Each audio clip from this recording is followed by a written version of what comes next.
was October 31st, 1971. I had just left the Skyview Drive-In. They had a late-night showing of the Night of the Living Dead. I was driving a big black four-door sedan. There was a detour on my usual road, so I had to go down to 225 West. I had injured my neck at the auto plant the week before and was having difficulty turning and looking to my sides. Stopping and looking both ways for traffic was next to impossible. Anyways, 225 was the shortest route. I knew of the tales about that place, but I didn't pay no never mind. It was late and I was tired, but something didn't feel right the moment I turned down that road. The leaves were dancing across the front of the car and the wind was a-whipping the bare tree limbs around something fierce. Yet there wasn't a storm cloud in sight, just the stars sprawling out overhead and the brightest full moon I'd ever seen bathing the roadway in a cascade of glowing beams. I kept thinking I saw somebody standing along the roadside by the way the dead weeds was a-swaying back and forth, but I knew it was just my mind playing tricks on me until I looked in my rearview mirror.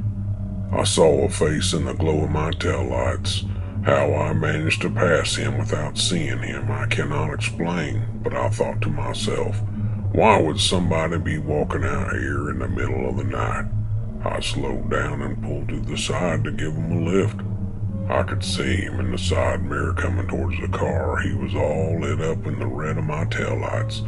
I rolled down the window and told him to just climb in the back. Funny thing is, he didn't say a word, just opened the door and sat quiet as I started driving. After a minute of silence and a half a dozen awkward glances in the rearview mirror, I finally said, "Looks kinda stormy tonight." Not a sound came from that back seat. I looked in the mirror and all I could make out was the black outline of his head. The silence was a little unnerving. I said, "Look, buddy, I can take you to the end of the road, but that's it." Then suddenly a deep, gravelly voice that sounded like it hadn't said a word in years spoke from the darkness. "You got that right. Hear what I say. Don't turn around and look at me. Just drive." I was half petrified at his words. I said, "Look, buddy, if you're planning to rob me, I ain't got a dime on me, and this here car's fixing to run out of gas before it gets to the next county." I tried to turn and look in the back seat, but a pain sharp as a knife stabbed me in the neck because of my work injury. I settled for just looking at him in the mirror. Then he said, "You have nothing I want, but the man who keeps me at the bridge might." I looked in the mirror and said, "What bridge?" "There," the man in the mirror said as he pointed from the reflection.